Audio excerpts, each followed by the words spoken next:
Al Muslimun TV.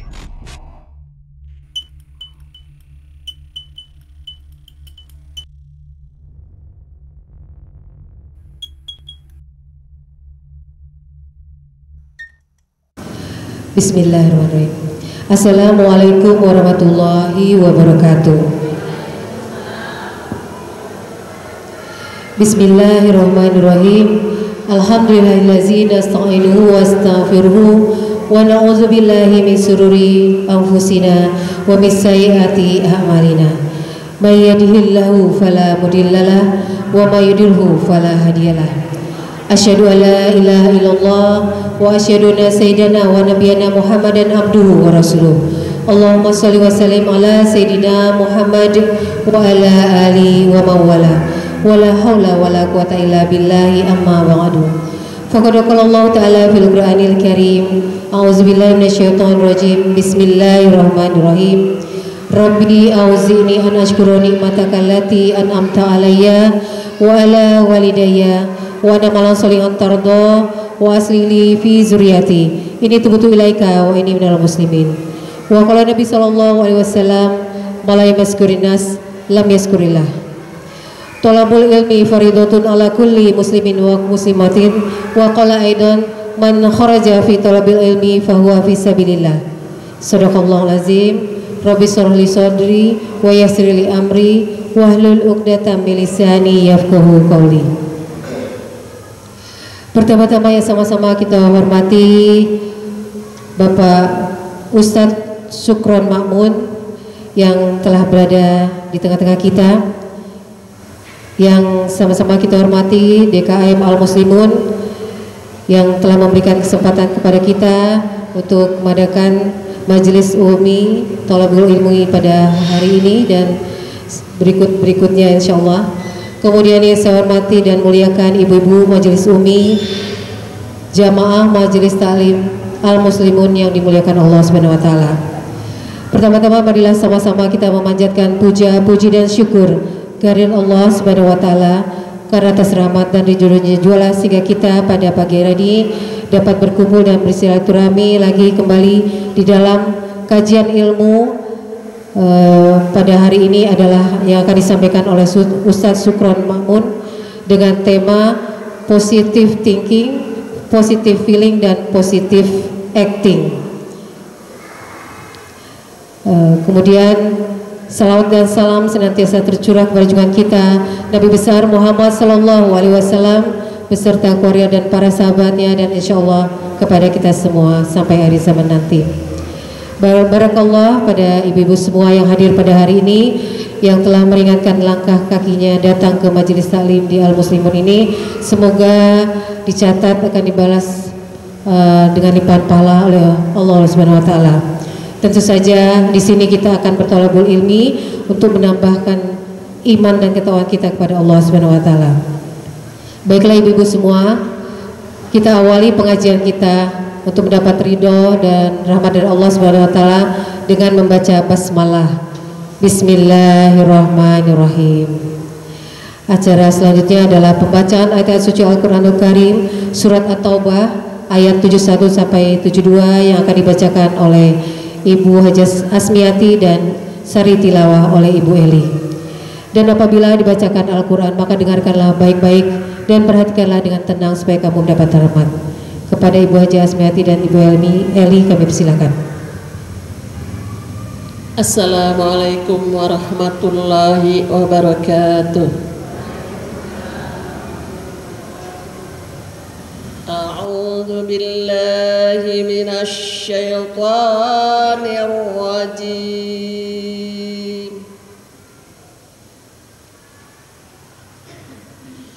Wal mu'minuna wal mu'minatu ba'duhum awliya'u ba'd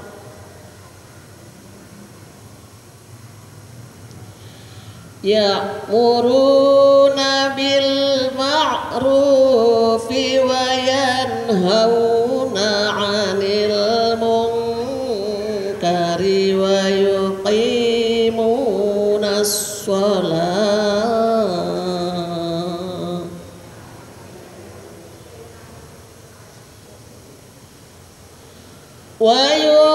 ويقيمون الصلاة ويؤتون الزكاة ويطيعون الله ورسوله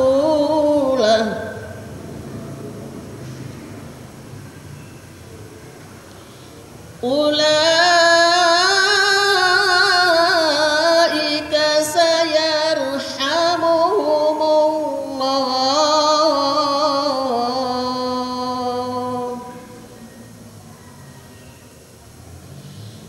إن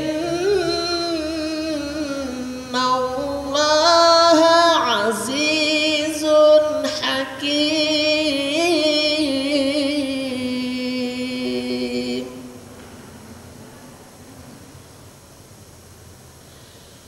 وعد الله المؤمنين والمؤمنات جنات تجري من تحتها الأنهار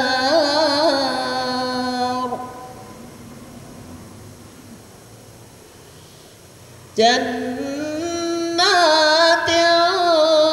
تجري من تحتها الأنهار خالدين فيها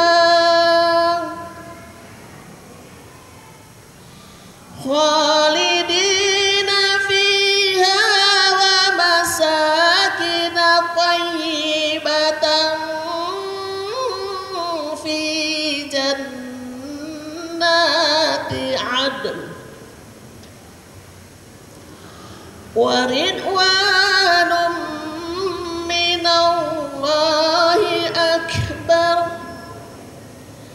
ذلك هو الفوز العظيم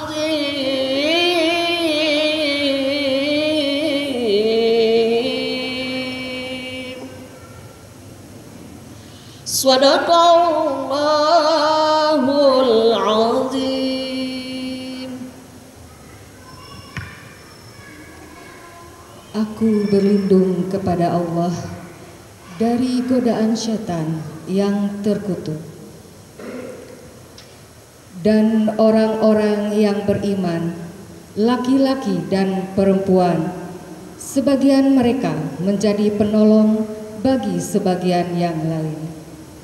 Mereka menyuruh berbuat yang ma'ruf dan mencegah dari yang mungkar, melaksanakan sholat, menunaikan zakat, dan taat kepada Allah dan Rasul-Nya. Mereka akan diberi rahmat oleh Allah. Sungguh, Allah Maha Perkasa, Maha Bijaksana. Allah menjanjikan kepada orang-orang mukmin laki-laki dan perempuan akan mendapat surga yang mengalir di bawahnya sungai-sungai. Mereka kekal di dalamnya dan mendapat tempat yang baik di surga Aden. Dan keridhaan Allah lebih besar. Itulah kemenangan yang agung. Maha benar Allah dengan segala firman-Nya. Assalamualaikum wabarakatuh. Demikian tadi pembacaan ayat-ayat suci Al-Quranul Karim. Semoga yang membaca dan mendengar mendapat pahala dari Allah Subhanahu wa Ta'ala. Amin ya Rabbal Alamin. Baiklah ibu-ibu jamaah majelis taklim yang dimuliakan Allah, majelis taklim al-muslimun yang dimuliakan Allah. Sampailah kita pada acara berikutnya, yaitu kajian atau tausiah yang akan disampaikan oleh Ustadz Sukron Makmur dengan tema positive thinking, positive feeling, dan positive acting. Ini bahasa Inggris ya ibu-ibu ya, tapi tentu saja nanti akan ditranslate dan akan dijelaskan oleh Ustadz apa maknanya, dan langsung kepada kajian kita pada pagi hari ini. Kepada Ustadz Sukron Makmur kami persilakan.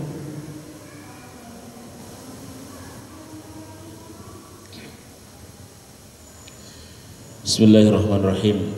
Assalamualaikum warahmatullahi wabarakatuh.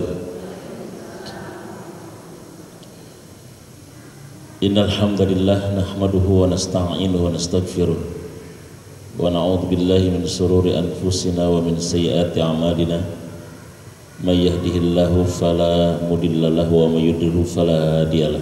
Asyhadu an la ilaha illallah wahdahu la syarikalah wa asyhadu anna Muhammadan abduhu wa rasuluhu la nabiyya ba'da. Rabbi israh li sadri wa yassir li amri wa hlul 'uqdatam min lisani yafqahu qawli. Qala Allah Ta'ala fi ayatil karim, a'udzu billahi minasyaitonir rajim. Wal mu'minuna wal mu'minat ba'duhum awliya'u ba'din ya'muruna bil ma'ruf wa yanhauna 'anil munkar wa yuqimuna as-salata wa yutuna az-zakata wa yuti'una Allah wa rasulahu ulaika sayarhamuhumullah innallaha azizun hakim. Hadirin ibu-ibu jamaah Majelis Taklim Al-Muslimun yang mudah-mudahan senantiasa dirahmati oleh Allah Subhanahu wa taala.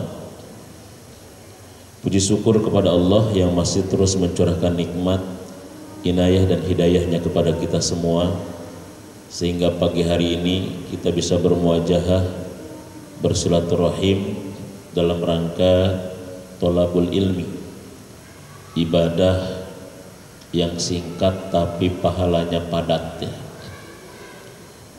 Yang kata Rasulullah, duduknya 1 jam lebih baik daripada ibadah 1 tahun. Bahkan kalau kita mengkaji dalam thalabul ilmi ini, 1 ayat yang kita bacakan kemudian kita tadaburi, itu lebih baik daripada sholat sunnah 100 rakaat. Makanya sayang kalau ada orang yang sebetulnya dia meninggalkan ilmu, meninggalkan majelis ilmu. Bahkan majelis ilmu itu dikatakan Rasulullah adalah taman di antara taman-taman sorga. Taman sorga ini kan cuma ada 2 di dunia, Bu. Satu taman sorga yang ada di Masjid Nabawi, Raudhah, antara mimbar Rasul dan juga rumahnya Rasul, paling 100 meter persegi, ya. Ada taman sorga yang bisa kita datangi setiap saat, nggak usah takut diusir sama askar lagi, yaitu majelis ilmu. Kalau ke taman sorga yang ada di Madinah, kita jangankan setiap hari, sebulan sekali aja belum tentu, setahun sekali aja belum tentu. Tapi ada taman sorga yang sangat luar biasa, kita bisa datangin kapan saja. Itu namanya majelis ilmu. Dan mudah-mudahan orang yang sudah biasa ke taman sorga nanti tidak kesasar lagi mau masuk ke sorganya. Amin ya rabbal alamin. Ibu-ibu yang dirahmati oleh Allah, dalam kesempatan ini saya dikasih amanah oleh panitia agar menyampaikan materi tentang bagaimana kita berpikir yang benar dan baik. Bahasa orang Jasinganya positive thinking katanya. Atau bagaimana kita cara merasa yang baik atau positive feeling, dan bagaimana kita cara bersikap yang baik. Karena ini penting. Karena kalau bagi saya, merubah seseorang itu pertama dari sisi berpikirnya. Besi berpikir itu namanya mindset, namanya cara pandang. Bu, kenapa kita selama ini kalau sholat itu kadang-kadang biasa-biasa saja, tidak merasa ketika kita mau sholat itu luar biasa? Karena kita melihat ketika kita mau sholat itu adalah ibadah yang biasa, rutinitas yang kita kerjakan. Tapi coba kalau kita rubah mindset kita, cara pikir kita itu sholat mau menghadap siapa? Mau menghadap siapa? Allah itu siapa? Penguasa alam, raja dari segala raja. Saya tanya ke ibu-ibu, ibu kalau misalkan kira-kira dipanggil wali kota, mau menghadap wali kota, kira-kira biasa aja pakai daster, habis nyuci, bentar Pak Wali Kota ya, gitu. Pakai kerudungnya juga kadang-kadang seadanya, datang pakai sendal jepit. Gitu. Saya tanya, ibu ketika mau menghadap wali kota biasa aja atau dipersiapkan? Lebih tinggi dari wali kota. Ibu mau menghadap gubernur kira-kira biasa aja atau luar biasa? Lebih tinggi lagi. Ibu mau menghadap presiden kira-kira biasa aja atau luar biasa? Jamaah Majelis Taklim Al-Muslimun dipanggil oleh Pak Jokowi ke istana. Juru bicaranya Bu Lili misalnya. Nggak bisa tidur malam-malam. Dia tulis teks saya mau ngomong apa kira-kira. Pakaiannya seperti apa, ngomongnya gimana, sikapnya seperti apa, langsung di depan cermin ngomong lulu kira. Udah pantas belum? Kalau batuk gimana kira-kira supaya batuk berwibawa? Dipersiapkan karena kita mau menghadap itu. Kenapa kita ketika mau sholat kadang-kadang biasa aja? Karena cara pandang kita seolah-olah sholat itu pekerjaan biasa, rutinitas. Padahal kita mau menghadap Allah Raja segala raja, kan harusnya lebih luar. Waktunya disiapin, pakaiannya disiapin, cara ngomongnya disiapin, sikapnya disiapin. Ini kan masalah mindset sebetulnya. Masalah cara berpikir. Makanya manusia itu sebetulnya hidup itu berubah aja cara berpikirnya, positive thinking kan. Maka akan berubah. Nah begitu kita melaksanakan, pikiran kita mengatakan sholat itu bertemu kita dengan Allah, sedangkan pertemuan dengan Allah adalah perkara yang luar biasa, pasti persiapan kita pun persiapan yang luar.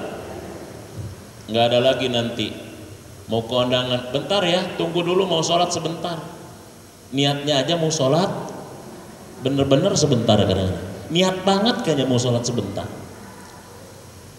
Pakaiannya kadang-kadang mau kena 2 minggu kagak dicuci-cuci, dicuci pas lagi haid doang kadang-kadang.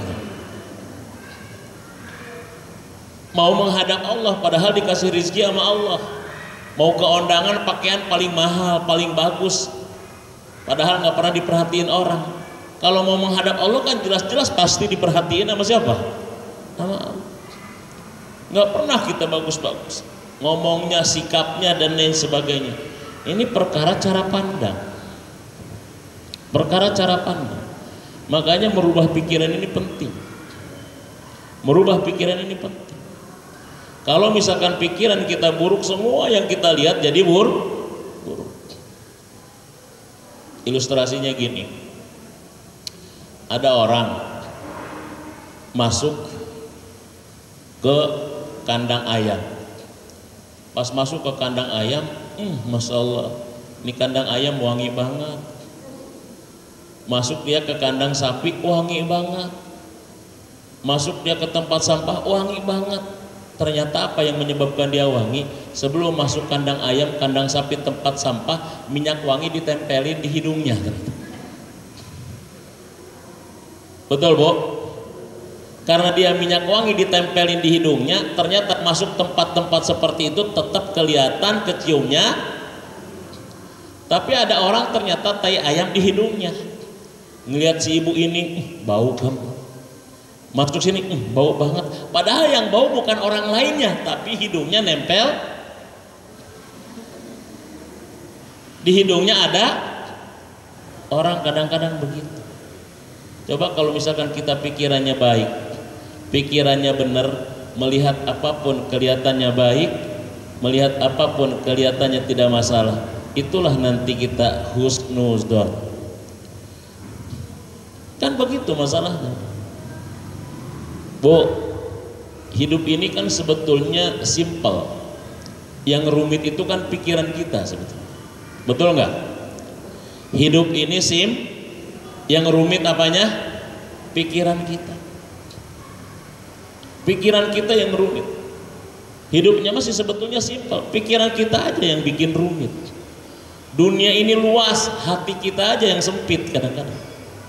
Betul nggak? Hidup itu murah, gaya kita saja yang kadang-kadang mahal. Jadi yang mahal itu bukan kebutuhan hidup tapi gaya. Makanya kata hukum fisika, tekanan dan gaya itu berbanding lurus. Tekanan dan gaya berbanding lurus. Kalau misalkan banyak tekanan, jangan-jangan banyak gaya gitu. Kan ini. Makanya kita akan bahas dalam kesempatan ini gimana sebetulnya cara kita berpikir baik, merasa baik, dan juga bersikap yang baik. Ayat yang tadi dibaca oleh Qori At-Taubah ayat yang ke-71 itu menjelaskan tentang orang-orang yang disayangi Allah. Komunitas kelompok yang disayangi Allah, yang dicintai Allah, yang dirahmati Allah. Siapa kelompok yang dicintai Allah, yang disayangi Allah? Ayat itu pertama mengatakan wal mu'minuna wal mu'minat ba'duhum awliya'u ba'din. Satu, orang yang dicintai Allah, yang disayangi Allah itu adalah apa? Orang mukmin satu dengan yang lain, yang saling bahu membahu, tolong menolong, yang saling berukhuwah, saling mencintai. Di sini ada 5 kelompok yang disayangi Allah, 5 kelompok yang dicintai Allah. Mau dicintai Allah, Bu? Mau disayangi Allah? Disayangi suami aja senangnya minta ampun, betul Bu? Disayangi anak senangnya minta dicintai suami, dicintai anak, kita senang. Gimana kalau dicintai? Gimana kalau disayang Allah? Senang banget hati ini. Gimana caranya supaya Allah sayang kepada kita? Gimana caranya Allah supaya cinta kepada kita? Yang pertama dalam ayat itu adalah pribadi mukmin yang saling mencintai dengan sesamanya. Pribadi mukmin yang saling berukhuwah, pribadi mukmin yang saling tolong menolong. Pertama adalah supaya kita senantiasa mendapatkan sayang Allah. Dalam ayat ini adalah tolong menolong dengan sesama orang yang beriman, saling berukhuwah dengan sesama orang yang beriman. Rasul pernah bertanya kepada para sahabat. Rasul menyampaikan sebuah sabda dalam hadis Muslim dari Abu Hurairah. Kata Rasul begini, la tadkhulul jannah hatta tu'minu. Kalian tidak akan masuk surga sampai kalian beriman.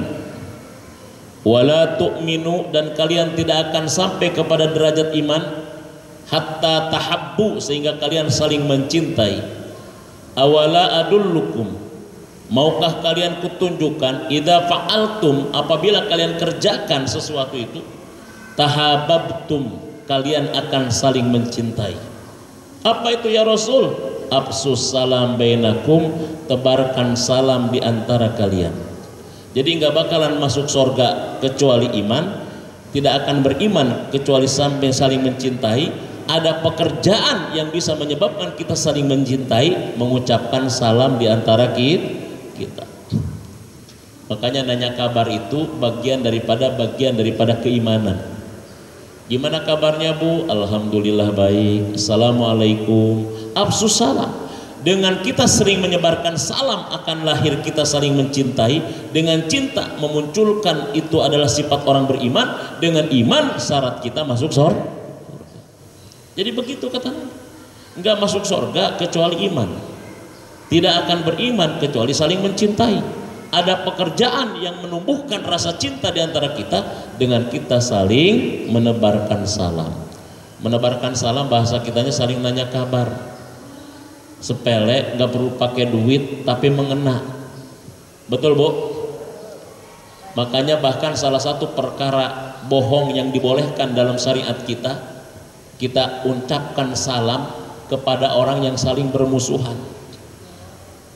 Misalkan si A bermusuhan dengan si B, si C dia inisiatif. Gimana caranya nih dua orang musuhan melulu? Kalau ketemu buang muka, padahal mukanya satu-satunya pas-pasan dibuang-buang dulu, sayang ya. Ini gimana caranya? Sedangkan si C juga dua-duanya temen. Si A-nya temennya, si B-nya temennya, karena ada masalah, kemudian akhirnya dia nggak akrab lagi. Si C inisiatif, kata si C, A, iya, taruhlah si A namanya Bu Markona, si B-nya Bu Markuncung, si C-nya Elizabeth namanya misalnya. A, Bu Markona, iya, ada salam dari siapa? Dari Bu Markuncung. Ah, yang benar, iya. Padahal dia kayaknya kita musuhan, kata saya. Ya Allah, saya selama ini seujon sama dia. Ternyata dia sebetulnya sudah baik banget sama saya. Dia bilang salam, dia suka nanya kabar sebetulnya. Cuma aku mau ngejawabnya, mau nyampeinnya kadang-kadang gimana gitu. Terus akhirnya kata si ini, udah salamin lagi aja ke dia. Padahal tadinya dia kalau ketemu pun buang. Yang satu bimoli, bibir monyong 5 cm kalau ketemu. Yang satu menyeng kadang-kadang. Susah akrabnya. Inisiatif si C, kemudian dia saling salam satu dengan yang lain. Dia ditanyakan kabar, ujung-ujungnya mereka pas ketemu, akhirnya mereka ketemu. Yang tadinya tidak ada bahasa jadi ada bahasa, yang tadi mereka bermusuhan jadi mereka akrab kembali. Itu termasuk bohong yang dibolehkan dalam syariat. Bohong itu dilarang dalam syariat, tapi ada bohong yang dibolehkan. Salah satunya adalah menyatukan dua saudara yang sedang bermusuhan. Kan gara-gara kayak begitu jadi baik. Yang tadinya dia akhirnya bermusuhan jadi akrab, jadi selesai. Jadi begitu Bu kadang-kadang. Karena kita itu Masya Allah, ya namanya manusia. Makanya pertama kata Rasul, munculkan cinta dengan saling salam, munculkan cinta dengan saling nanya kabar. Jadi satu cara memunculkan cinta di antara kita supaya disayang Allah, pertama sebarkan salam di antara kita semua. Dan itu adalah misi Nabi, misi Rasulullah Sallallahu Alaihi Wasallam. Pernah suatu saat Rasulullah pertama kali datang ke Madinah, ketika hijrah pertama kali datang Rasulullah ke Madinah, ibu-ibu, ada 4 pesan pertama Rasul ketika sampai Madinah. Begitu Rasul sampai pertama kali ke Madinah, ada 4 pesan. 4 pesan ini 3 terkait dengan hubungan dengan manusia, yang cuma satu terkait dengan hubungan dengan Allah. Apa kata Rasul? Begitu Rasulullah sampai di Madinah, Rasul belum sempat turun dari kendaraannya, belum sempat turun dari untanya. Rasul mengatakan kepada kaum muslimin yang ada di Madinah, ayyuhan nas afsus salam, wahai manusia tebarkan salam. Wa at'imut ta'am, yang kedua kasih orang makan. Yang ketiga wasilul arham, sambungkan tali silaturahim. Yang keempat wasallu wan nasu niyam, salat ketika manusia sedang tidur. Tadkhulul jannata bisalam, kau masuk surga dengan selamat. Jadi pesan pertama Rasul ketika sampai Madinah, belum sempat turun dari kendaraannya, ada 4. 3 terkait dengan hubungan dengan manusia, yang ke-1 terkait dengan hubungan dengan Allah. Apa hubungan dengan manusia? Yang pertama afsus salam, tebarkan. Yang kedua apa katanya? At'imut ta'am, berikan orang makan. Yang ketiga apa katanya? Sambungkan tali silatur. Yang keempat apa? Salat ketika manusia tidur, alias salat apa? Salat tahajud, salat malam. Itu pesan Rasulullah pertama sampai Madinah. Makanya bohong kalau ada yang mengatakan Islam itu agama yang disebarkan dengan kekerasan. Bohong kalau ada yang mengatakan Islam itu agama yang disebarkan dengan darah. Bohong kalau misalkan ada yang mengatakan Islam itu agama yang radikal, anarkis. Bohong. Pesan pertamanya Rasul kita Muhammad SAW adalah terkait dengan hubungan dengan manusia sampai 3, dan satunya terkait dengan hubungan dengan Allah. Di mana Islam radikalnya? Jadi makanya yang pertama agar kita mendapatkan sayang Allah, saling membantu, saling mencintai. Gimana caranya? Tebarkan salam. Yang kedua apa? Supaya kita saling mencintai, saling memberi hadiah. Tahaddu, tahabbu. Saling memberi hadiahlah kalian, maka kalian akan saling mencintai. Bu, hadiah itu jangan dipikirin materi doang. Kita makan kadang-kadang mikirinnya materi, bicara hadiah materi, bicara rizki karena terlalu sempit pikiran kita, atau jangan-jangan bukan terlalu sempit, terlalu matre kayaknya, sehingga segala sesuatu kadang-kadang diukur dari sisi, betul Bu? Rizki itu bukan hanya materi. Rizki dalam pandangan agama kita ada dua, ada material, ada yang imaterial. Ada rizki yang berbentuk materi, benda, ada rizki yang berbentuk non materi. Ibu duit banyak tapi sakit-sakitan melulu, kira-kira mau kagak? Berarti sehat itu rizki bukan? Ibu duit banyak, rumah bagus, tapi tetangganya kadang-kadang maaf, yang di depan monyong, yang di pinggir menyeng, yang di seluruh manyun gitu. Kira-kira betah nggak tinggal di rumah yang tetangganya model kayak begitu? Betah kagak? Yang tetangganya rata-rata juniper, tahu juniper nggak? Julid nyinyir baperan. Saya tanya, rumah bagus, lingkungannya asri, tapi tetangganya masya Allah. Ibu ngecat rumah dia meriang,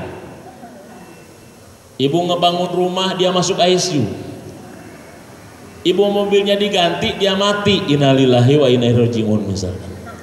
Betah nggak kira-kira kita tinggal di satu lingkungan tapi tetangga model gitu? Betah nggak?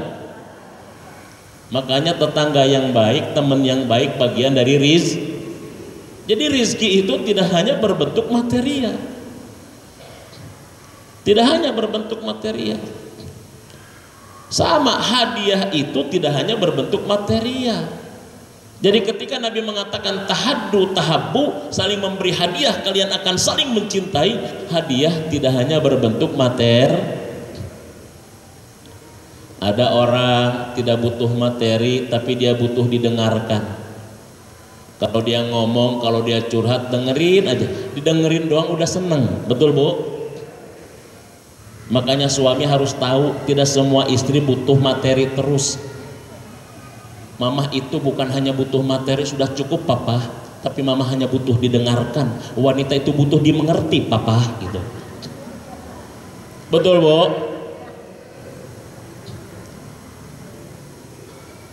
Butuh dimengerti, butuh Ada juga orang yang kadang-kadang butuh bukan hanya didengarkan, butuh ditemenin. Bahkan dia kadang-kadang rela untuk neraktir dia. Udah yang penting temenin aku aja, urusan bakso nanti aku yang bayar. Betul Bu? Betul? Bahkan dia kadang-kadang rela mengeluarkan duit agar bisa ditemen. Ada, itu hadiah juga. Ada juga orang itu tidak cukup, tidak butuh materi, tidak butuh, tapi dia butuh dinasihatin, butuh dikasih solusi ketika dapat masalah. Memberikan solusi terhadap orang yang bermasalah itu pun hadiah. Ada butuh nasihat, itu hadiah. Bete, tahu nggak orang bete butuh tausiah? Kenapa Bu? Iya bete banget Ustadz. Kenapa butuh tausiah gitu? Ada juga yang bete butuh tati tayang. Jadi kan begitu masalahnya. Jadi jangan berpikir kalau misalkan ternyata hadiah adalah berbentuk materi. Tidak semua orang butuh materi. Ada orang butuh perhatian, ada orang butuh didengar, ada orang butuh solusi, ada orang butuh ditemani, dan itu adalah bagian hadiah. Ketika kita memberikan itu terhadap sesama, memunculkan rasa saling mencintai di antara kita. Di situ rahmat Allah datang kepada kita. Makanya di situ cinta itu, ukhuwah itu muncul. Satu, tebarkan salam. Dua, saling memberi hadiah. Yang ketiga, jangan egois. Kita kadang-kadang kenapa tidak bisa bersatu, tidak bisa berkawan? Egois. Makanya dalam Islam kenapa Bu kita disuruh tafakur alam? Kenapa kadang-kadang kita suruh jalan, ibu-ibu itu suruh jalan. Kelihatan mana orang egois, mana tidak egois kalau lagi jalan kadang-kadang. Ayo hari ngincrik gue serangan. Kelihatan, ada orang egois kelihatan. Makanya kita kan kalau lagi tamasya rihlah kelihatan. Jadi tujuan rihlah itu bukan semata-mata kita tafakur alam, justru mempererat ukhuwah nanti di antara kita. Ada yang kadang-kadang jalannya gancang, dia harus agak pelan karena kasihan di belakang ada nenek-nenek. Ada yang jalannya pelan, dia juga harus mikirin yang gancang, maka dia jalan setengah. Kan begitu. Jalan sendiri memang cepat sampai tapi cepat capek. Jalan bersama sampainya lambat tapi kita tetap sampai walaupun tidak saling lelah. Kalau rame-rame kan tidak lelah. Makanya nggak boleh egois. Nah, disinilah pentingnya positive thinking supaya tidak egois. Di sini pentingnya positive feeling supaya tidak egois. Jadi jangan suudzon. Positive thinking itu lawan dari suudzon. Bahasa kitanya husnu. Makanya ada husnuzon namanya. Kalau husnuzon itu berpikir baik. Kalau positive feeling itu merasa baik. Bukan merasa kitanya baiknya maksudnya. Artinya perasaannya perasaan yang baik kepada orang lain. Jadi kita itu harus olah pikir, olah rasa. Jangan hanya olahraga. Betul. Kenapa banyak orang olahraganya rajin, makanannya bergizi, tapi tetap sakit-sakitan? Jangan-jangan olah pikir dan olah rasanya salah. Betul Bu? Kata Ibnu Taimiyah, tarkul hasad fabaqiyal jasad. Kata Ibnu Taimiyah, tinggalkan hasud maka tubuhmu akan sehat. Jadi bisa jadi ada orang ternyata olahraganya rajin, Indah Prasta dia kelilingin tiap hari kadang-kadang.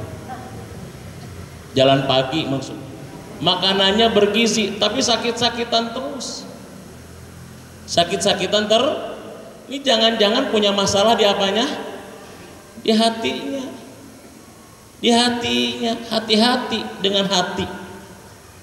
Makanya hati-hati dengan itu namanya adalah kita olah rasa, olah pikir, olah rasa, baru olahraga.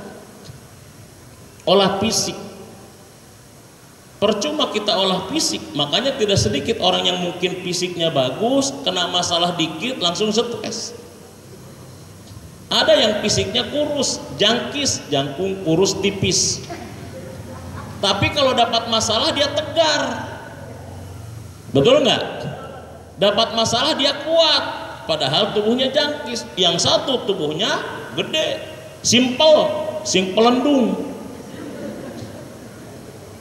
Tapi dia ternyata hatinya bermasalah, pikirannya bermasalah, dapat masalah sedikit dia langsung stres, langsung depresi. Kenapa? Jarang olah hati masalah.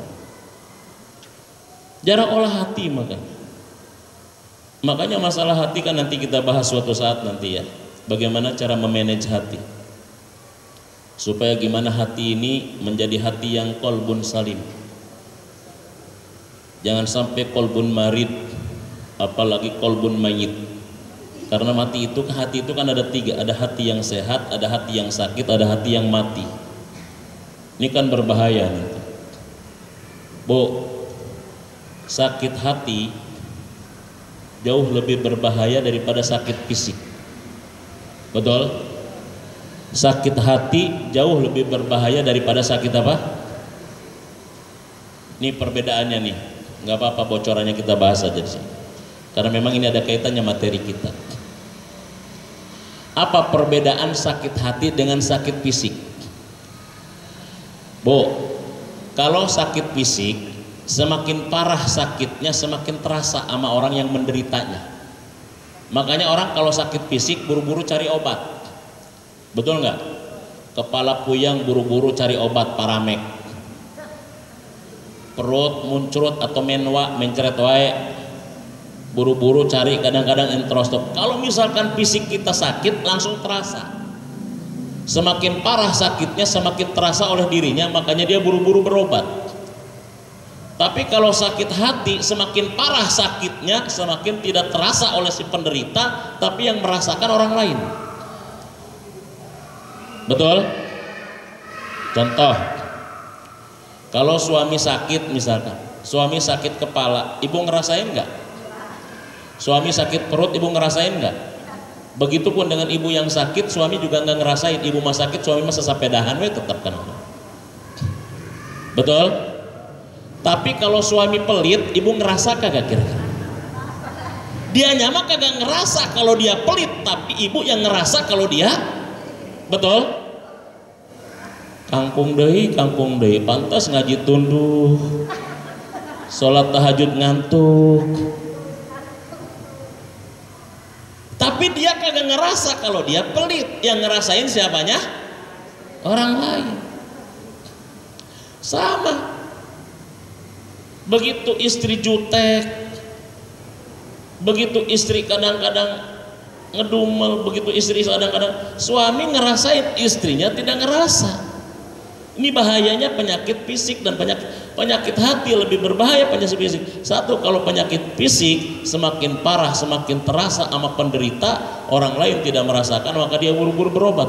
Tapi penyakit hati semakin parah, semakin tidak dirasakan penderitanya, tapi yang merasakan orang.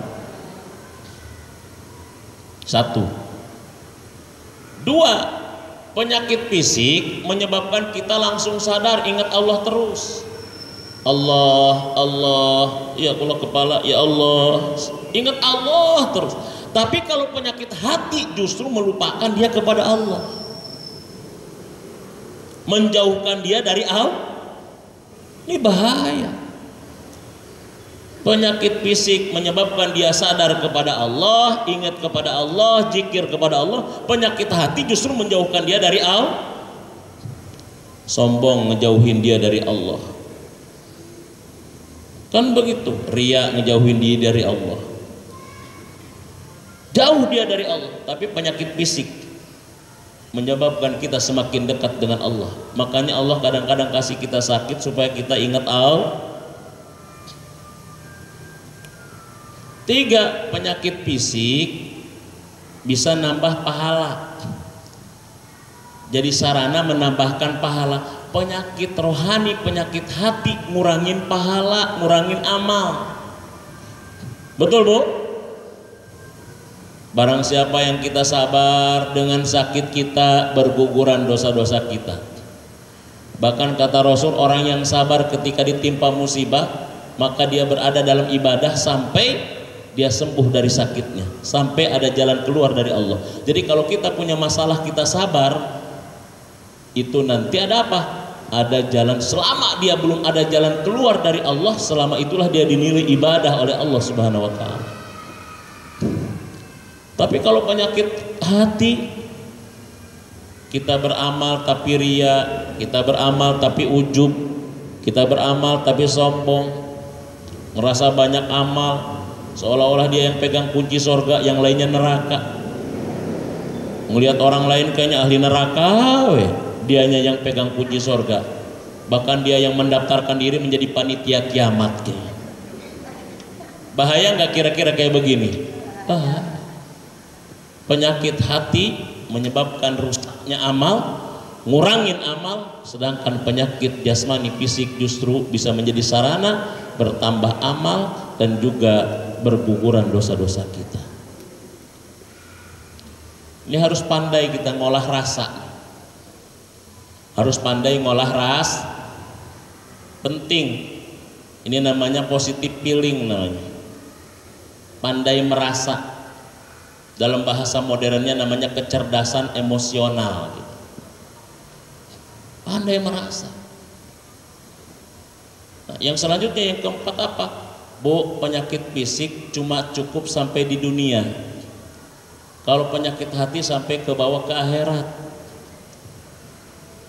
Penyakit fisik beres, paling banter kan mati doang. Betul. Orang kalau sudah tidak kuat dengan sakitnya kan paling banter apa? Mati. Selesai. Justru nanti dia dapat pahala di akhirat karena kesabarannya. Tapi kalau penyakit hati terbawa sampai ke akhirat, naudzubillah summa naudzubillah. Yuk kita bebaskan hati kita. Yuk kita pandai mengolah hati, mengolah rasa. positif feeling, positif thinking, insya Allah. Kalau sudah pikirannya positif, rasanya positif, aktivitasnya pasti positif, amalnya pasti. Karena bagaimana kita beramal sangat erat bagaimana kita berpikir. Bagaimana kita berpikir juga erat bagaimana kita merasa. Dari rasa yang baik, pikiran yang baik, muncul amal yang baik. Muncul begitu. Jadi dari pikiran yang baik, dari rasa yang baik, insya Allah amalnya baik. Kan kalau misalkan ada teko kalau isinya kopi, pas dituangin nanti yang keluar kopi bukan? Kalau teko isinya air putih, kalau dituangin yang keluar teko, dituangin tergantung isi. Kalau isinya air putih yang keluar putih, kalau isinya kopi yang keluar kopi, kalau isinya baik yang keluar baik, kalau isinya buruk yang keluar pun buruk. Makanya kita di sini, ini pentingnya husnuzon. Apalagi husnuzon kepada Allah. Jangan coba-coba. Bahkan ada ulama yang mengatakan ketika bicara akhlak kepada Allah cuma dua. Satu, jangan mempersekutukan Allah. Yang kedua, husnuzon kepada Allah. Husnuzon kepada Allah, positive thinking kepada Allah. Sedangkan Allah mengatakan dalam hadis qudsi, aku bagaimana prasangka hambaku kepadaku, inni inda zonni abdibi, aku bagaimana sangkaan hambaku kepadaku. Kalau dia berprasangka baik, aku bersikap baik. Kalau dia berprasangka buruk, aku bersikap hati-hati. Nggak boleh kita dikasih nikmat oleh Allah bersyukur, kita dikasih ujian oleh Allah juga bersabar. Positive thinking kepada Allah, berprasangka baik kepada Allah, mampu merubah musibah jadi anugerah. Nih ya Bu, gara-gara kita berpikir baik dan bersikap baik, musibah pun akan berubah menjadi anugerah. Ini gara-gara pikiran yang baik. Contoh gini, bagaimana kita cara merubah musibah yang Allah berikan jadi anugerah? Ini persoalan di ini kita. Ya, misalkan ada 4 nih ya. Ada 4 cara merubah musibah jadi apa? Musibah jadi apa? Jadi anugerah. Gimana caranya musibah itu, ujian Allah yang berat itu jadi anugerah, jadi nikmat? Sakit, ujian bukan? Ujian. Ada keluarga yang meninggal, ujian bukan? Atau biasa disebut musibah. Susah, musibah bukan? Musibah. Nah, gimana caranya merubah musibah itu jadi anugerah? Pertama adalah sabar. Apa yang pertama? Ini semuanya kaitannya dengan tema kita tadi. Acting itu adalah dampak, efek daripada 2 tadi sebetulnya. Pertama apa? Sabar. Apa sabar Bu? Apa sabar? Ikhlas mah ikhlas, sabar mah sabar. Tulis, kita kadang-kadang dengar sabar dan pantas kita nggak bisa sabar-sabar. Jangan-jangan kita definisi sabar aja nggak ngerti gitu. Betul Bu? Kita kadang-kadang sering mengatakan sesuatu, tapi apa ketika sesuatu itu apa maksudnya nggak ngerti. Kenapa kita misalkan sabar-sabar tapi kita nggak bisa sabar-sabar? Jangan-jangan kita nggak paham apa yang disebut dengan sabar. Apa sabar? Catat. Bahasa Arabnya dulu saya sebutkan. Dalam tafsir Sawi, sabar itu adalah habsun nafsi lima kuriha. Bertahannya diri terhadap sesuatu yang tidak disukai. Apa Bu sabar itu? Bertahannya diri kita terhadap sesuatu yang tidak disukai. Itu sabar. Bertahannya diri terhadap sesuatu yang tidak sesuai harapan. Harapannya sehat, kenyataannya sakit. Tahan, jangan ngeluh, jangan ngadat, jangan ngambek, jangan protes. Itu namanya apa? Sabar. Harapannya dompet terisi terus, kenyataannya kosong. Komo sekarang tanggal tua. Sabar. Harapannya ketika nerima suami ini dulu waktu pas ketika pacaran kayaknya baik. Kalau apel kadang-kadang segala dibawain. Pas udah jadi suami pelit koret mereka hese. Sabar. Betul Bu? Jadi sabar itu apa tadi? Bertahan diri terhadap sesuatu yang tidak bertahan diri terhadap sesuatu yang tidak sesuai harap. Karena dalam hidup ini banyak sesuatu yang kadang-kadang tidak sesuai harapan. Dalam hidup ini kadang-kadang kita dihadapkan kepada sesuatu yang tidak kita sukai. Kita jangan hanya bisa ridho nerima ketika yang disukai-sukai doang. Kenapa Allah perintahkan kita sabar? Karena dalam hidup kita akan dihadapi sesuatu yang tidak kita sukai. Dalam hidup kita akan dihadapkan kepada sesuatu yang tidak sesuai harapan kita. Betul Bu? Harapannya ini Ustadz jam 9 udah selesai nih ngomong nih Ustadz Sukron. Tapi ini kayaknya Ustadz Sukron ngomong kan sabar, tahan di sini. Antep we, nanti baterainya habis mah berhenti sendiri gitu loh. Betul Bu? Ini sabar namanya. Jadi karena dalam hidup ini banyak sesuatu yang kita tidak akan sukai. Makanya kan dalam rumah tangga kan kata kunci pertamanya sabar. Dua insan yang berbeda, latar belakang keluarga beda, latar belakang keilmuan beda, kulturnya beda, tabiatnya beda, nyatu dalam satu rumah tangga. Yang sudah diciptakan untuk sama-sama pun kadang-kadang masih ketrok. Apa? Sendok dan garpu. Itu sebetulnya sudah diciptakan sepasang. Tapi kalau udah di mangkok, plek-pletrok wae itu bunyi wae kadang-kadang. Betul Bu? Makanya kunci rumah tangga sabar, kunci hidup sabar. Apa sabar? Bertahan terhadap sesuatu yang tidak kita sukai. Bertahan terhadap sesuatu yang tidak sesuai dengan harapan kita. Itu baru nanti musibah berubah jadi anugerah. Ulaika alaihim sholawatu min rabbihim wa rahmah wa ulaika humul muhtadun. 2. Husnuzon. Apa yang kedua?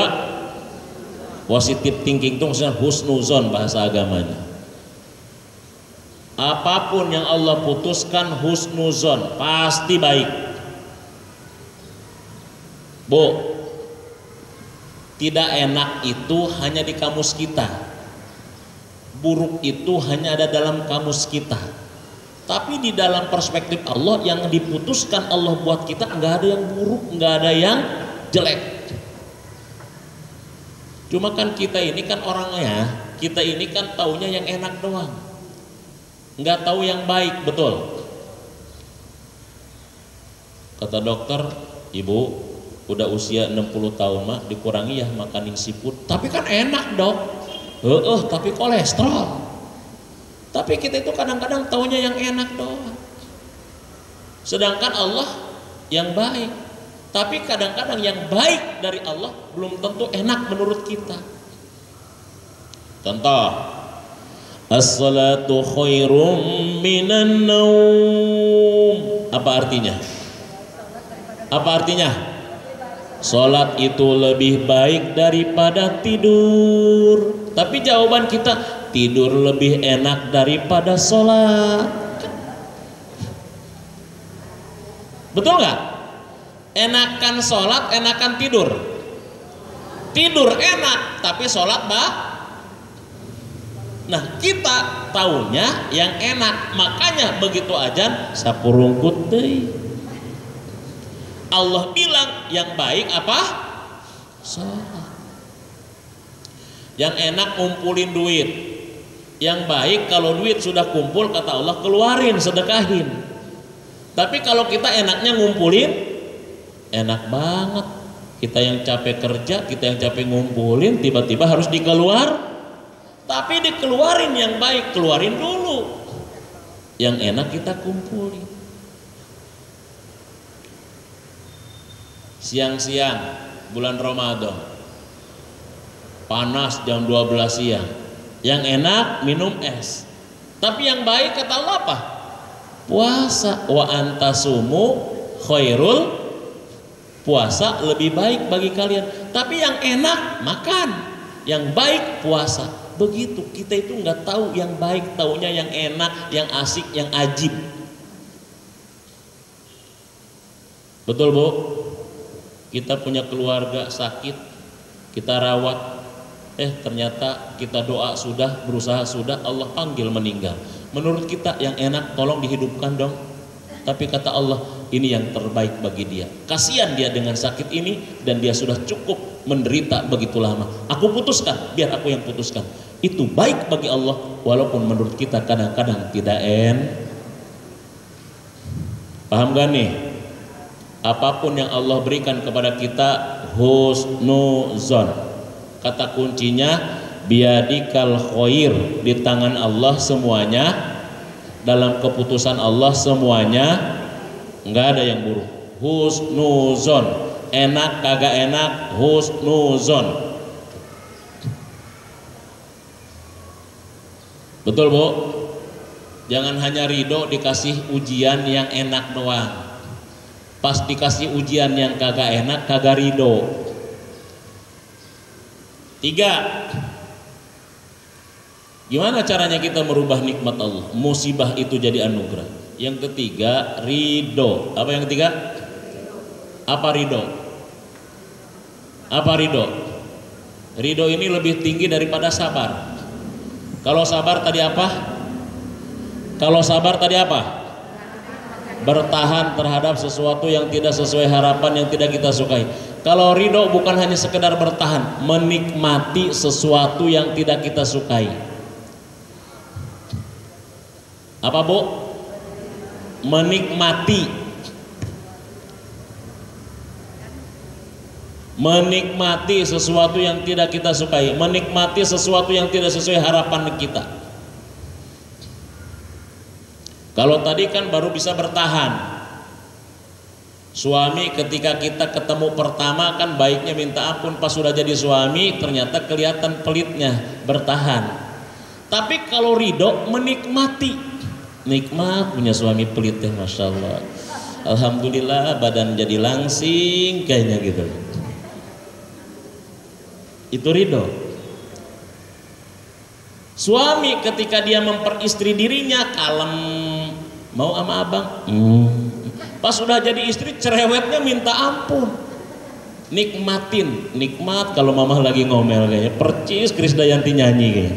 Nikmat.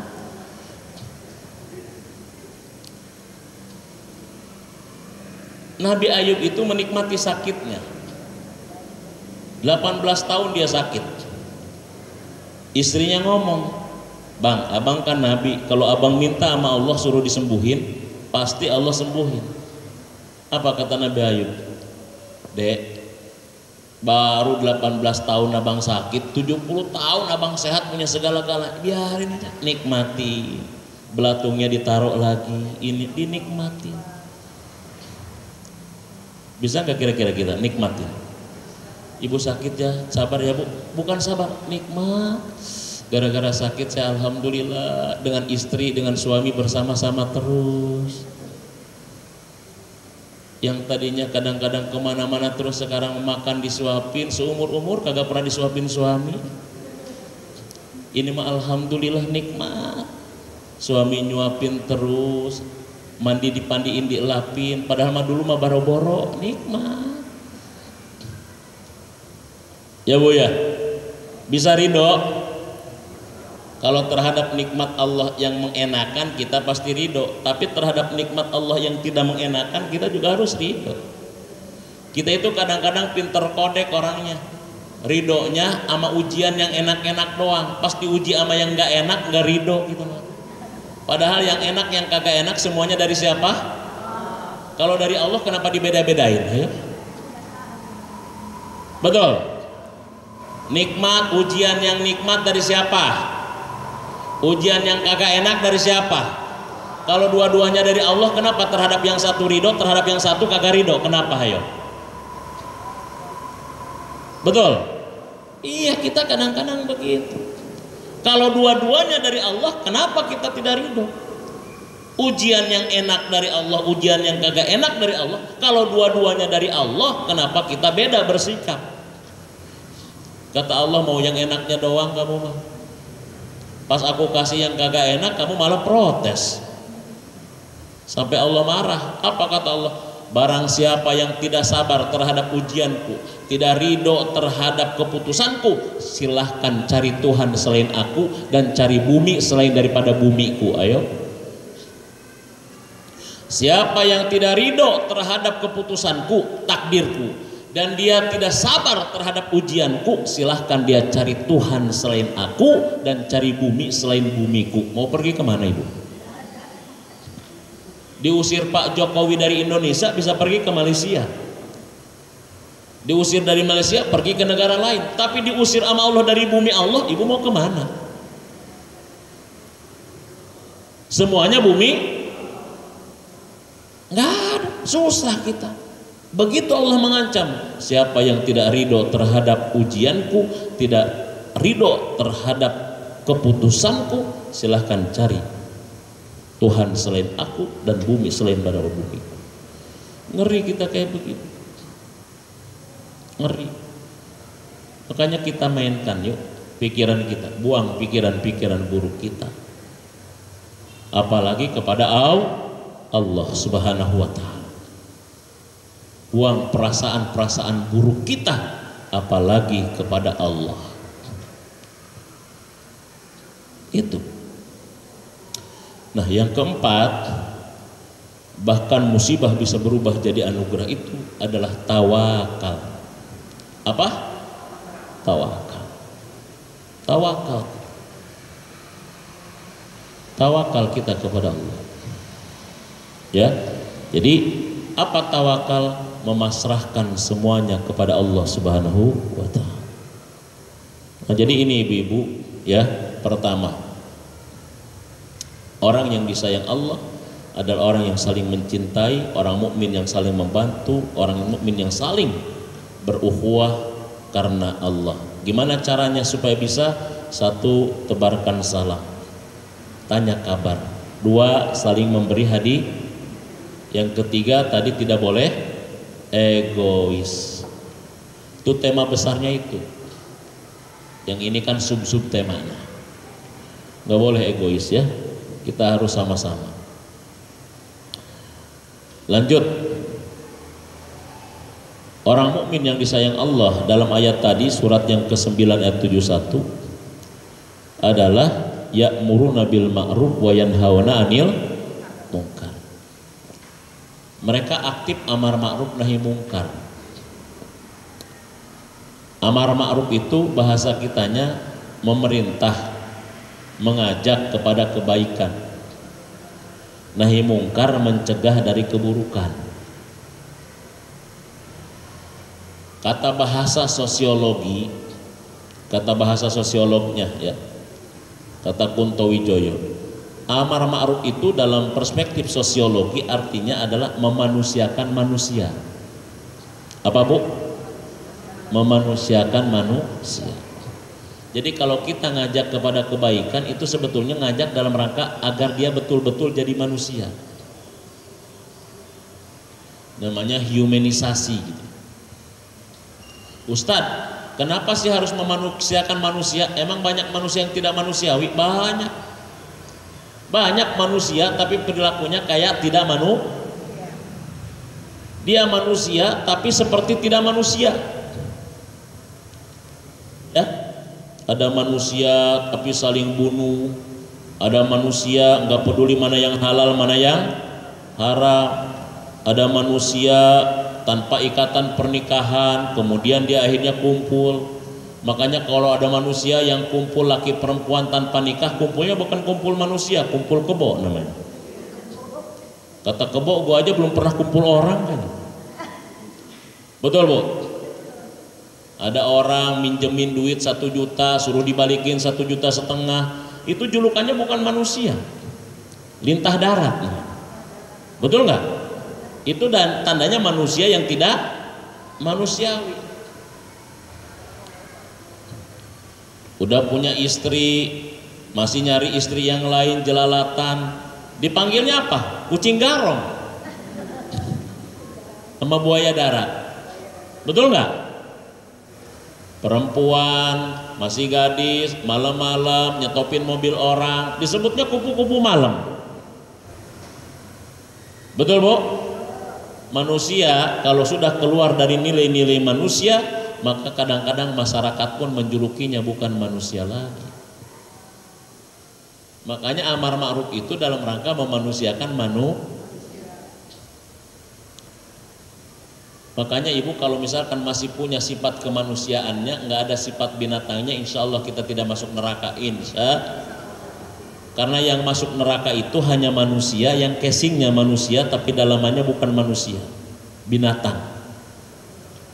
Coba lihat ayatnya, surat Al-A'raf ayat 179 ya.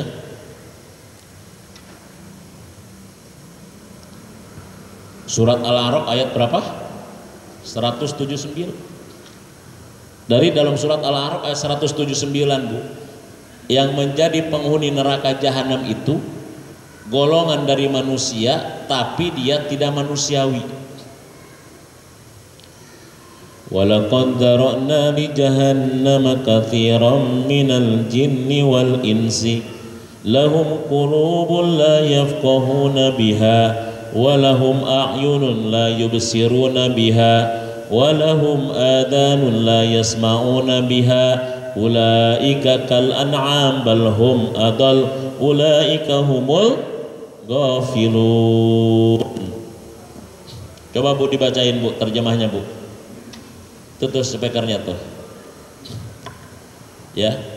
Coba dibacain terjemahnya. Siapa yang menghuni neraka jahanam itu kira-kira?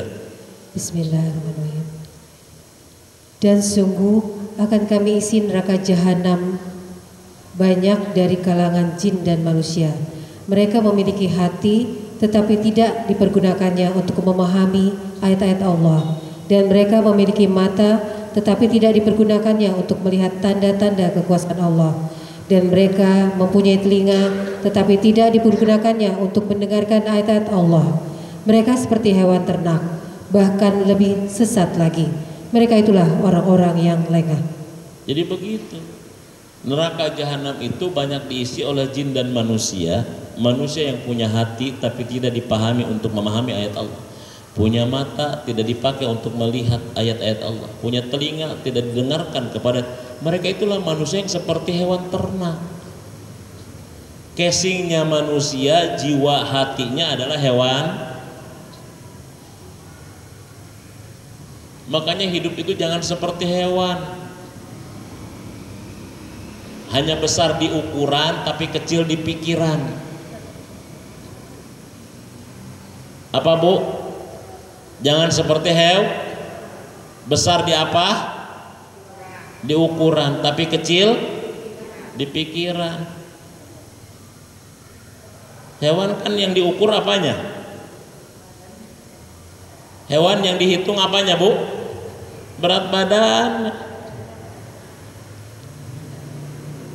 Hewan itu yang diukur berat badan, besar di ukuran, kecil di pikiran, kecil di hati. Urusan makan hewan lebih banyak. Kalau manusia hanya makan, hewan juga makan. Kalau manusia tidur, hewan juga. Kalau manusia kawin, hewan juga. Kalau manusia kerja, hewan juga. Kalau manusia sholat, manusia ngaji, hewan kagak. Makanya kalau ada orang cuma tidur, kerja, makan, kawin, gak jauh beda dengan. Betul Bu? Manusia itu kalau urusan fisik Bu tidak berharga. Yang berharga dari manusia adalah akalnya dan hatinya, ruhnya. Nggak ada manusia itu fisiknya nggak bernilai. Tapi yang bernilai dari manusia adalah akalnya, hatinya, ruhnya, amalnya. Allah tidak melihat seseorang dari bentuk fisiknya, dari rupanya. Allah melihat tentang hati dan melihat tentang amal seseorang. Kan begitu kata Allah. Betul Bu? Fisik manusia tidak bernilai. Coba ya, al-muslimun mau bikin bedug, nyari kulit sapi kagak ada, nyari kulit kerbau kagak ada, nyari kulit kambing juga kagak ada. Ada yang nawarin Pak DKM, iya mau bikin bedug ya, iya. Kenapa nggak ada kulitnya? Nggak ada, saya di rumah kulit apa? Kulit nenek-nenek ada, nggak mau nggak gitu? Nggak bakalan mau. Walaupun dikasih gerak. Betul Bu? Kaki sapi di pasar mahal. Betul? Kaki sapi ada yang ngasih Bu, kaki sapi habis. Ada kaki siapa? Ada kaki orang, mau nggak? Nah. Manusia itu fisiknya tidak bernilai, tidak berharga. Nilai kita bukan dari fisik, nilai kita dari hati dan amal kita. Nilai kita dari rohani kita, nilai kita dari akal kita. Itu yang membedakan manusia dengan makhluk Allah lainnya. Makanya harus mau kalau ada misalkan panitia ngeprak-ngeprak, ngaji, amar ma'ruf, supaya kita jadi manusia. Ini mah kadang-kadang diajak ngaji jamrut wae, nyuruh-nyuruh, dirinya juga belum tentu baik. Kan kadang-kadang gitu. Masih alhamdulillah ada yang mau ngaji. Bu, dalam sorga nanti orang ketika masuk sorga dia bersyukur, dia berterima kasih. Terima kasih Bu ya sudah WA saya, nelpon saya, miss call saya, suruh ngaji. Gara-gara ibu terus saya alhamdulillah ada di sorga. Tapi kalau orang di neraka saling menunjuk, saling fitnah. Nih Tuhan, gara-gara dia aku masuk neraka. Aku mau ngaji diajak nonton sama dia gitu. Makanya kalau mau berbuat buruk jangan ngajak-ngajak, kalau mau berbuat baik harus ngajak. Kalau berbuat buruk jangan ngajak-ngajak, sendiri aja pokoknya. Kalau berbuat baik harus ngajak-ngajak. Begitu. Kenapa? Karena kalau kita ngajak dia melakukan kebaikan, pahalanya kepada kita enak. Kalau dia ngajak buruk, keburukannya juga bagian kita, nggak enak. Dia yang makan getah, dia makan nangkanya, kita makan getahnya, kan gitu. Amar nahi. Yang ketiga, wa yuqimus shalah, mendirikan salat. Mendirikan salat. Ya, supaya kita disayang Allah, dirahmati Allah, dirikan salat.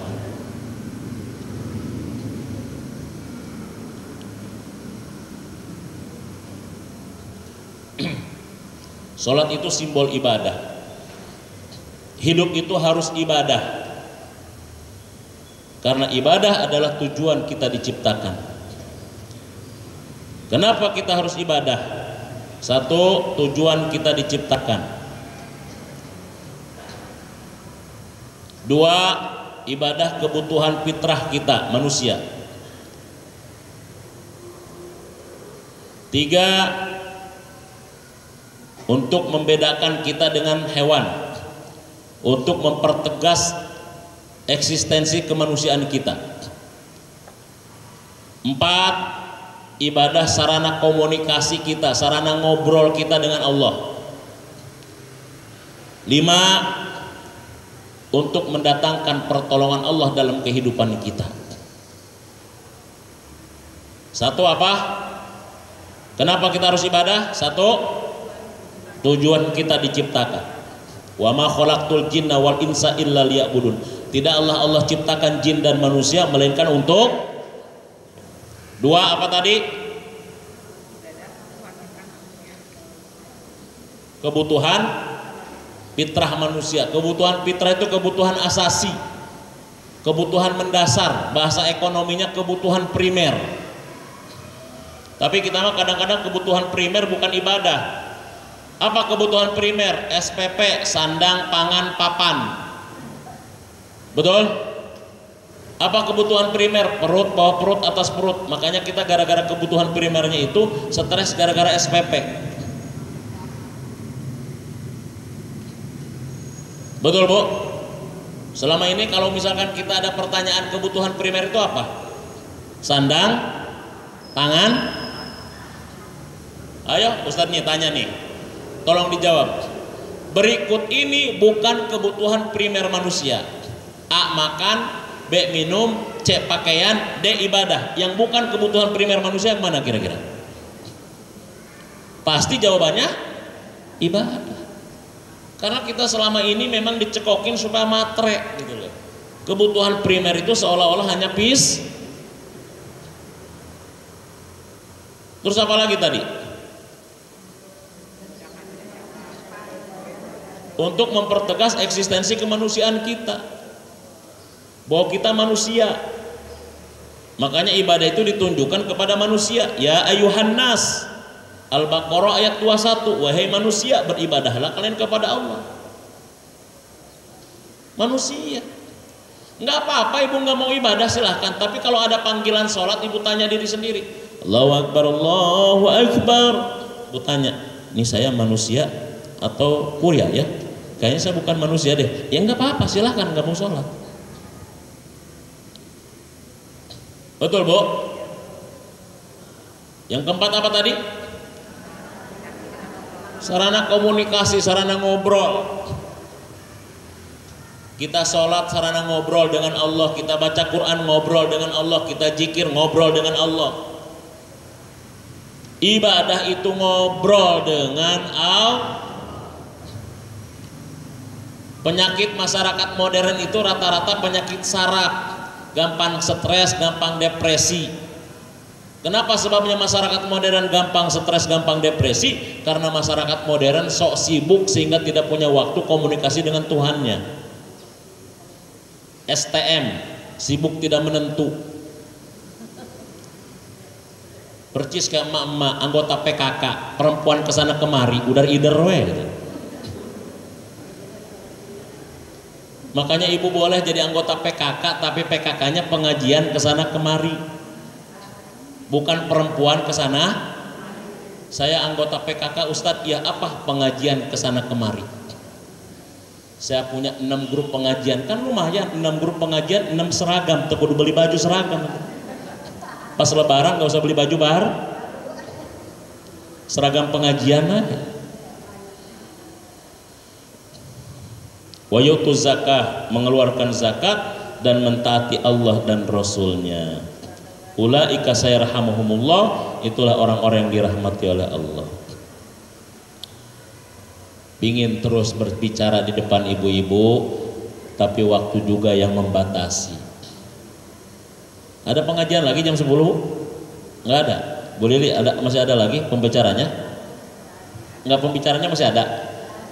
Oh, cuma saya sendiri. Oh iya. Iya. Kalau ada pertanyaan boleh deh nanti ya. Jadi cukup sampai di situ dulu ya, biar nanti penasaran kan bisa dipanggil lagi ha. Insya Allah. Jadi begitu ibu-ibu ya. Jadi begitu. Jadi kunci hati pikiran kita yang jelas, yang baik. Pikiran baik, olah rasa kita, hati juga baik, insya Allah aktivitas hidup kita pun jadi baik. Jadi hidup itu simpel, yang rumit pikiran kita. Dunia luas, yang sempit hati kita. Pikiran kita simpel, hati kita luas, insya Allah yang lainnya menjadi indah. Amin ya rabbal alamin. Itu barangkali yang bisa disampaikan. Terima kasih. Assalamualaikum warahmatullahi wabarakatuh. Waalaikumsalam warahmatullahi wabarakatuh. Jazakallah khairan katsira Ustadz yang telah menyampaikan kajian yang mengenai positive thinking, positive feeling, dan positive acting tadi. Insya Allah apa yang disampaikan bermakna buat kita semua, dapat kita pahami, kita menjadi orang-orang yang senantiasa berbuat kebaikan, menahan hawa nafsu kita, menjadi orang yang sabar, dan terutama menjadi orang yang bersyukur. Amin ya rabbal alamin. Pada kesempatan ini mungkin ada 1 atau 2 pertanyaan, boleh ya Ustadz? Silakan kalau ada yang mau bertanya.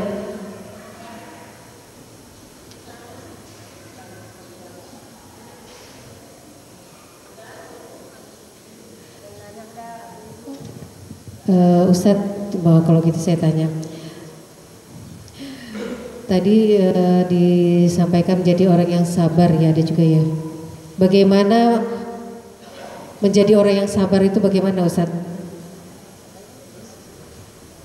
Ya baik. Gimana sih cara supaya bisa sabar? Kalau kita lihat kesabaran Nabi Ayub ya, bukan semata-mata karena beliau Nabi, tapi beliau ternyata tahu kunci gimana cara supaya sabar. Pertama, sabar itu adalah, makanya ada di dalam surat Al-Baqarah ayat 155 itu, di samping dia menjelaskan tentang apa? Menjelaskan tentang ujian, tapi ayat itu juga menjelaskan tentang kunci supaya bisa bersabar terhadap ujian. Coba dalam ayat itu, walanabluwannakum bisyai'in minal khawfi wal ju'i wa naqsin minal amwali wal anfusi wath thamarat wa basyiris sabirin. Sungguh kami akan menguji kalian dengan sedikit kesabaran, dengan sedikit ketakutan, kekurangan harta dan lain sebagainya. Itu sebetulnya dalam ayat itu di samping menjelaskan tentang ujian dan bagaimana itu jadi kabar menjadi orang sabar, di situ ada kunci gimana cara supaya bisa sabar. Pertama, ayat itu mengatakan apa? Wala nabluwannakum. Kum itu menunjukkan terhadap kalian. Kalian itu menunjukkan terhadap banyak. Artinya kalau misalkan kita diuji, ternyata diuji itu bukan sendiri, tapi semuanya sama Allah diuji. Kalau misalkan ibu lagi nonton TV, acaranya seru, tiba-tiba listrik di rumah ibu mati, kan kita sebetulnya nggak enak. Tapi begitu kita tanya tetangga, Bu, di rumah ibu mati nggak? Mati. Tetangga sebelahnya mati. Tanya ke satpam, Bu, memang di komplek ini semuanya mati. Kita akhirnya yang tadinya mau marah enggak, terobati. Oh, ternyata semua. Betul nggak? Tapi kalau pas ibu nonton TV lagi seru-serunya, TV di rumah ibu mati, tanya tetangga depan, enggak ah. Tetangga samping, enggak. Tanya satpam, enggak Bu, enggak mati. Rumah saya doang yang mati. Itu sakitnya di sini Bu. Ternyata yang mati cuma TV, cuma listrik di rumah. Pas dilihat ternyata pulsanya habis kayaknya gitu ya.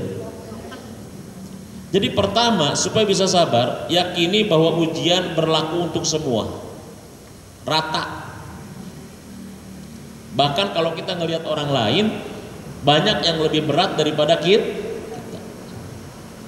Itu satu. Yang kedua adalah bisyai'in. Ujian itu seberat apapun, sebanyak apapun tetap sedikit.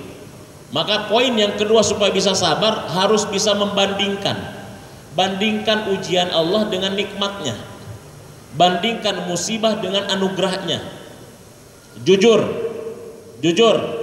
ibu seringan sehatnya, seringan sakitnya, seringan makannya, seringan kagak makannya. Kalau gigi sakit, seringan banyakan yang sakitnya, banyakan yang sehatnya. Dompet seringan isinya, seringan kosongnya. Jujur. Betul Bu? Bandingkan, kita kadang-kadang sehat 30 tahun, sakit gigi 1 malam, yang 1 malam melupakan nikmat Allah yang 30 tahun. Enggak fair kita dengan Allah kadang-kadang. Betul? Enggak fair kita sama Allah. Sehat kita bertahun-tahun, sakit cuma seminggu, marah kita, kesal kita, protes kita, padahal puluhan tahun kita sehat. Enggak fair kita dengan Allah. Betul Bu? Seringan nangisnya, seringan senyumnya. Dari tadi sebelum ada yang nangis-nangis, tapi yang senyum udah berkali-kali tadi dari tadi. Fair kita. Maka supaya bisa sabar, yang kedua apa? Bandingkan antara nikmat dengan uji, nikmat dengan musibah. Fair kita sama Allah. Allah itu fair. Banyakkan nikmat yang Allah kasih kepada kita dibandingkan musibahnya. Makanya harus mau membandingkan. Kan begitu yang kedua. Yang ketiga, gimana supaya bisa sabar? Pelajari kisah-kisah orang yang sabar.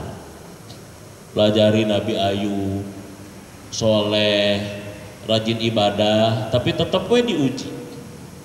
Nabi Muhammad kurang soleh apa, kurang takwa apa, tapi diuji. Kita mah kadang-kadang tahajud belang betong, banyak belangnya daripada betongnya. Ustadz, saya mah udah rajin jamaah, sudah rajin sedekah, tapi kenapa diuji wahai? Emang Nabi nggak diuji? Justru semakin soleh seseorang semakin berat uji. Tapi kesimpulannya jangan salah. Kalau begitu Ustaz, saya nggak mau jadi orang soleh ah. Semakin soleh semakin banyak ujiannya, semakin berat ujiannya. Tapi tidak pernah ada orang yang soleh stres ketika diuji. Ada nabi yang stres? Barangkali Nabi Muhammad stres pas diuji langsung bikin status, ya Allah aku diuji. Enggak, pelajari. Walanabluwannakum bisyai'in minal khauf, supaya bisa sabar begitu. Nah, yang selanjutnya tadi husnuzon. Apa husnuzonnya caranya?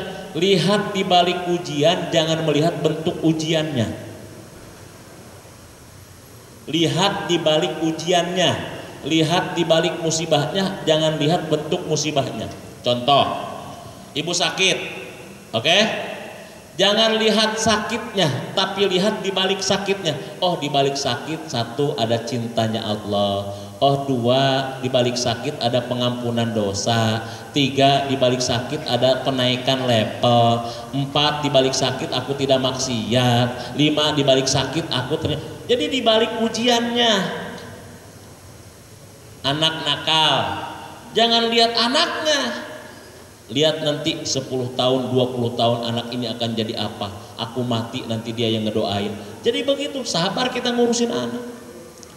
Kenapa ibu bisa bertahan ngurusin anak?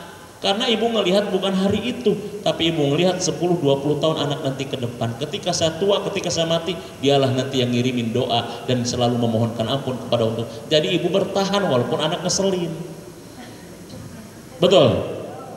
Anak itu bu, 1% ngeselin, 99% ngangenin. Makanya anak itu kencing sembarangan, anak raja, pipisnya sembarangan. Padahal bapaknya nggak RT acan, anak raja katanya gitu. Betul bu? Karena dia sabar ngelihatnya ke depan. Itu, lihat di balik ujiannya, bukan melihat ujian. Udah 4 aja lah, cukup. Mudah-mudahan. Oh ya, ada lagi tuh di belakang, kan gara-gara dipancing Bu Lili jadi ada tuh di belakang. Silakan, nggak apa-apa bu. Mangga. Ada itu tuh ya, silakan.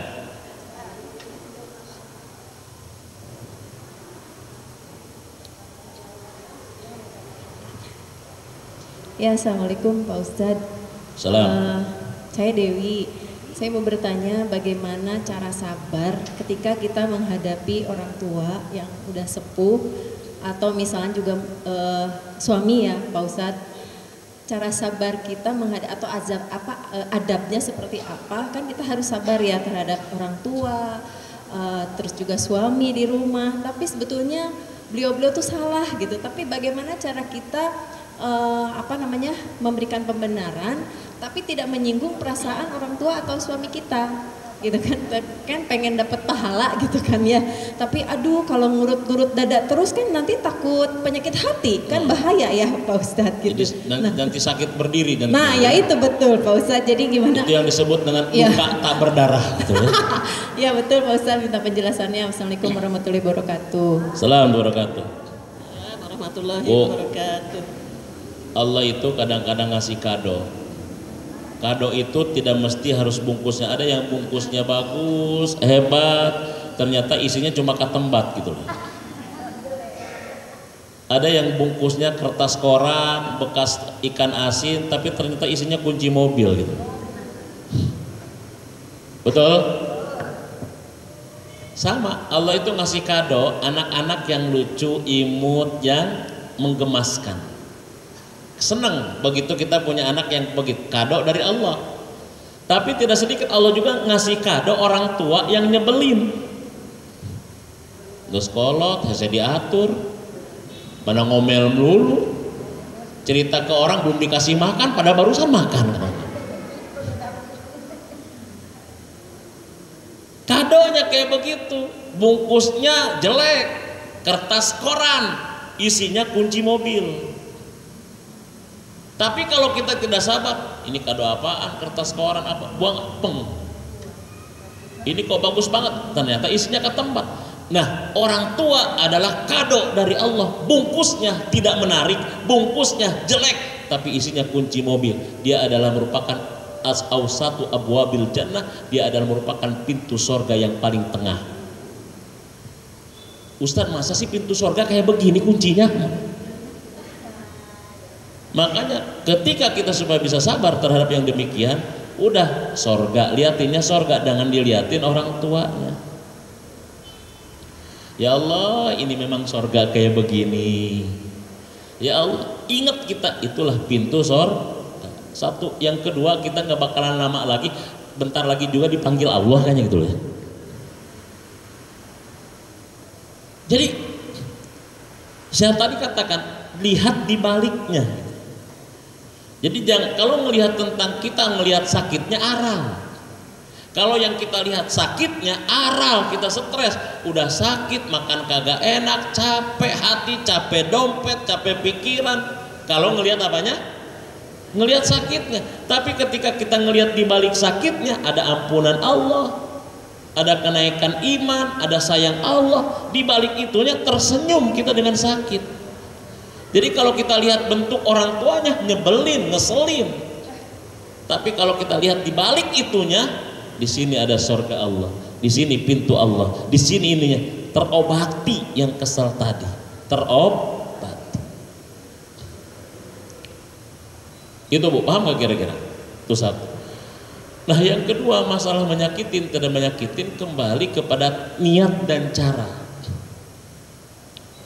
Karena kadang-kadang orang tua juga nggak tahu. Yang penting kita bukan, contoh, ibu marah kepada anak itu bukan marah benci, tapi marah karena cinta. Maka yang Allah lihat adalah tentang niat kita. Orang tua marahnya ke anak bukan marah karena apa? Makanya kalau karena cinta disebutnya bukan marah sebetulnya, tapi tegas. Tapi kalau karena benci dia marah. Jadi motivasi marahnya itu apa? Kalau motivasi karena cinta sebetulnya dia bukan marah, bukan galak, tapi tegas. Tapi kalau dia motivasinya karena benci, dia betul galak gitu. Jadi marahnya orang tua motivasinya cinta. Nah sesuatu yang dimotivasi karena cinta, dia tidak berdosa. Contoh kata Rasul apa? Perintahkan anakmu sholat di 7 tahun, 10 tahun pukul dia. Tapi kan memukulnya bukan memukul apa? Benci, tapi memukul cinta. Apakah mungkin Rasul itu adalah orang galak, pemarah, melanggar tentang hak asasi, KDRT dan lain sebagainya? Tidak, karena dasarnya cinta. Makanya cara memukul orang yang cinta dengan cara memukul orang yang benci beda. Kalau orang benci mukulnya begini, kamu. Kalau orang cinta mukulnya dari gitu. Kalau perlu mukulnya pakai uang merah. Istri nakal, ini uang merah ya.